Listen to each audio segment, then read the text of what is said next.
Hello guys, मैं रुस्तम और आप देख रहे हैं नॉलेज लाइफ। देखिए, 8 क्लास के हिंदी का हम लोग कंटिन्यू वीडियो चला रहे हैं लोग। ये बिहार बोर्ड क्लास 8 का हिंदी है और बिहार बोर्ड 10th क्लास का नॉन हिंदी, और ये सबसे इंपोर्टेंट है 10th क्लास के बच्चों के लिए नॉन हिंदी। ये पिछले भाग 3 है। आज हम लोग पढ़ेंगे लोग पेज नंबर 78, जिसमें चैप्टर नंबर 18 है, यानी 18। और इस चैप्टर का नाम है हौसले की उड़ान, और ये निबंध है। हौसले की उड़ान क्या है? निबंध है, और ये पाठ्य पुस्तक विकास समिति द्वारा हमारे पुस्तक में लिखा गया है। देखिए, इसमें बिहार के 4 लड़कियों की कहानियां हैं जो समस्याओं से लड़ते हुए, समाज के बंधक से लड़ते हुए, है ना, विजय हासिल करती है, शिक्षा हासिल करती है और कुछ कर गुजरने की हौसला रखती है। इसमें सबसे पहले जो लड़की है उसको पढ़ेंगे लोग गुड़िया। ये नोखा प्रखंड के रोहतास जिला की रहने वाली है, और ये पढ़ लिख करके अध्यापिका बनना चाहती है, टीचर बनना चाहती है। दूसरी लड़की है सोनी। ये चिन्नारी प्रखंड के कैमूर जिला की रहने वाली है, और ये एथलेटिक है, यानी कि धावक है जो दौड़ती है। 3 नंबर में है कदम। कदम बख्तियारपुर प्रखंड की मुंगेर जिला की लड़की है, और ये पढ़ लिख करके डॉक्टर बनना चाहती है। चौथी लड़की है जैनब। ये मथुरापुर कहतारवा पंचायत की शिवहर जिला की लड़की है, ठीक है। और ये कराटे सिखाती है, जिसको ब्लू बेल्ट प्राप्त हो चुका है। इसके अलावा इसमें बहुत सारे ऑब्जेक्टिव क्वेश्चन और जानकारियां हम अंदर देंगे। तो अब हम चैप्टर को शुरू करते हैं। सबसे पहले हम उद्देश्य से पढ़ेंगे। यह पाठ बिहार की बेटियों की असाधारण विशेषताओं का उद्घाटन करता है। बिहार की बेटियों का यह संसार समाज की रूढ़ियों पर प्रहार है, यानी कि जो समाज में भेदभाव होता है, सांस्कृतिक बाधाएं होती है, उसको तोड़ करके बिहार की बेटियां असाधारण काम करती है। आधुनिक बिहार की बेटियों की संघर्ष और उनके हौसले की उड़ान से हमें परिचित कराता है यह पाठ, यानी बेटियों की हौसला, उनके जज्बे, उनके काम करने के तरीके से हम परिचित होंगे। खूबसूरत और न्यायप्रिय व्यवस्था के निर्माण में शिक्षा और संघर्ष की अहम भूमिका होती है। अगर हम अपने समाज को न्यायप्रिय बनाना चाहते हैं, विकसित करना चाहते हैं, तो सबसे इंपोर्टेंट है शिक्षा और संघर्ष। यह भूमिका यदि बेटियों के समूह से आए तो बदलाव की नई प्यार का एहसास होता है, लड़की करे तो और भी बेहतर। लंबे समय से दमन, उत्पीड़न और उपेक्षा की शिकार बेटियों को ज्ञान और स्वाधीनता का स्वाद लग चुका है। आइए कुछ ऐसी बेटियों से मिले जिन्होंने अपने हौसले की उड़ान के बल पर सामाजिक ताने बाने को बदलने की दिशा में सक्रिय भूमिका निभाई है, यानी कि अपने हौसले पर सामाजिक बंधन को तोड़ करके अपने लक्ष्य को प्राप्त करती हैं। सबसे पहले लड़की के बारे में हम पढ़ते हैं। नोखा प्रखंड रोहतास की गुड़िया से मिलकर आपको एहसास हो जाएगा कि पढ़ाई का जुनून क्या होता है, यानी कि वो पढ़ने में बहुत ही तेज थी और पढ़ना चाहती थी। गुड़िया के माता पिता उसकी पढ़ाई के लिए राजी नहीं थे। एक दिन गुड़िया ने कुछ कर गुजरने का हौसला महसूस किया। पिता मोहम्मद अशीन इद्रिसी को मां समेत उसके घर में बंद कर दिया और 13 किलोमीटर पैदल चलकर नोखा के उत्प्रेरण केंद्र पहुंच गई। वहां पहुंचकर उसने अपना नामांकन कराया। पेशे से ड्राइवर पिता को इस बात की जानकारी 2 दिन बाद मिली। आनंद फानंद में वे उत्पीड़न केंद्र पहुंचे और बेटी को घर लाने की जिद पर अड़ गए। देखिए लोग, कौन है? नोखा प्रखंड की रोहतास की गुड़िया है ना। ये पढ़ना लिखना चाहती है, लेकिन माँ बाप पढ़ाते नहीं है, ठीक है। ये अपने माँ बाप को, मोहम्मद असीम इद्रिसी और अपनी माँ को साथ में रूम में बंद करके चले जाती है 13 किलोमीटर पैदल ना, डिस्ट्रिक्ट हेडक्वार्टर में, जगजगी केंद्र में, और वहां पढ़ना शुरू कर देती है। उसके पिताजी पेशे से ड्राइवर है। गुड़िया के पिताजी क्या है? ड्राइवर। 2 दिन बाद पता चलता है। वह जाते हैं उसको लाने के लिए, परंतु वह आने से इनकार कर देती है।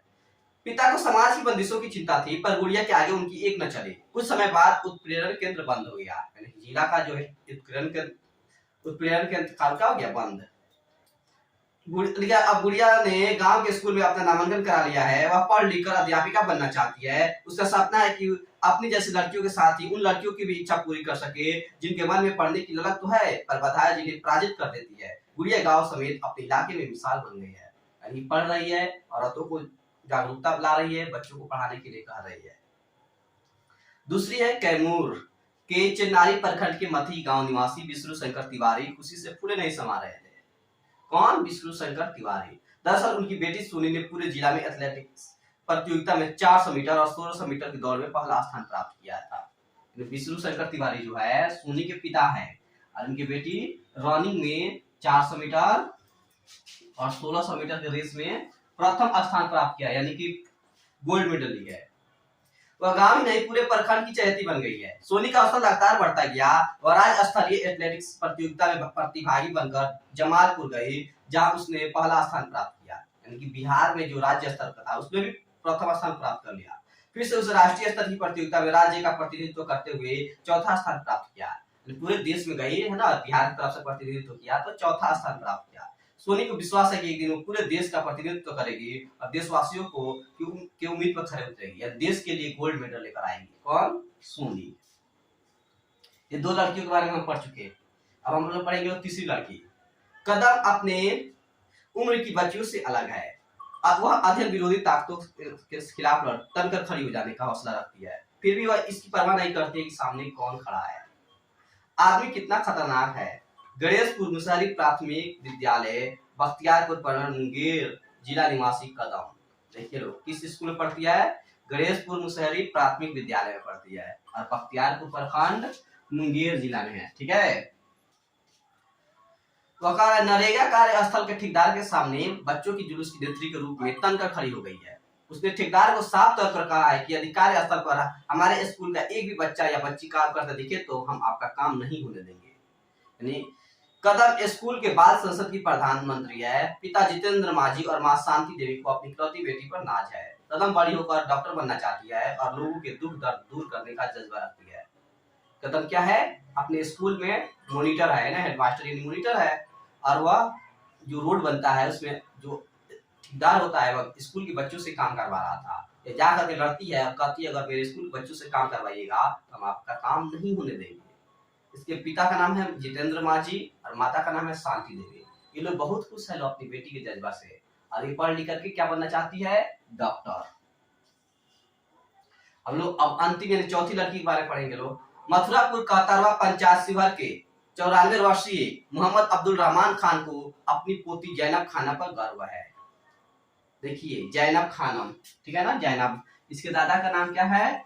अब्दुल रहमान खान। और कितने वर्ष के हैं? 94 वर्ष के हैं, बूढ़े हो चुके हैं, मरने के करीब है, फिर भी अपने बेटी मतलब पोती पर खुश है।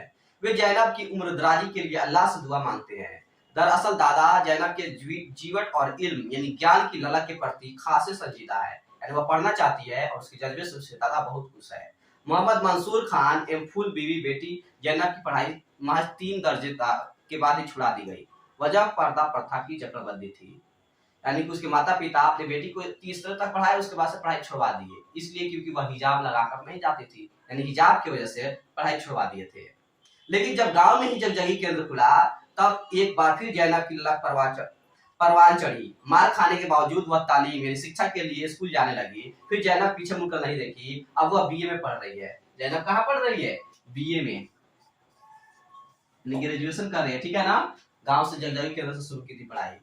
साथ ही लड़कियों को महिला शिक्षण केंद्र में शिक्षित भी कर रही है, यानी कि गांव में जो जगजगी केंद्र होता है उसमें बच्चों को, औरतों को पढ़ा भी रही है। लड़कियों की आत्मरक्षार्थ प्रयास में भी वह सहायक बनी है। ब्लू बेल्ट प्राप्त जैनब आत्मरक्षार्थ लड़कियों को कराटे का प्रशिक्षण भी दे रही है, यानी कि बच्चियों को कराटे सिखाती है और इसे कराटे में ब्लू बेल्ट प्राप्त है। ये एग्जाम में पूछता है।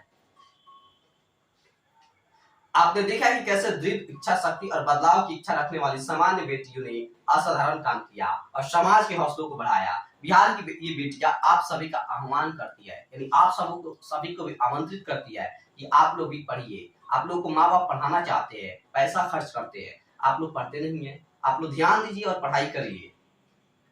कि शोषितों वंचितों के प्रति मनोचित दृष्टि का व्यवहार करे और उनके लिए किए गए जा रहे संघर्ष के प्रति सम्मान का भाव रखे। जो लड़कियां संघर्ष कर रही है इनकी सम्मान करे और इन्हीं की देखा देखी आप भी कुछ कर गुजरने का हौसला रखिए। ये पाठ यहीं समाप्त हुआ। ये किसके द्वारा लिखा गया है? पाठ्य पुस्तक विकास समिति के द्वारा लिखा गया है। जज्बा का अर्थ होता है जोश, उम्र दराजी का अर्थ होता है लंबी उम्र के लिए और परवान चढ़ना का अर्थ होता है अत्यधिक उन्नति करना। तो गाइस ये वीडियो आपको कैसा लगा कमेंट सेक्शन में जरूर बताएं और वीडियो पाने के लिए हमारे चैनल को सब्सक्राइब करें और बेल आइकन को जरूर प्रेस करें। तब तक के लिए शुक्रिया।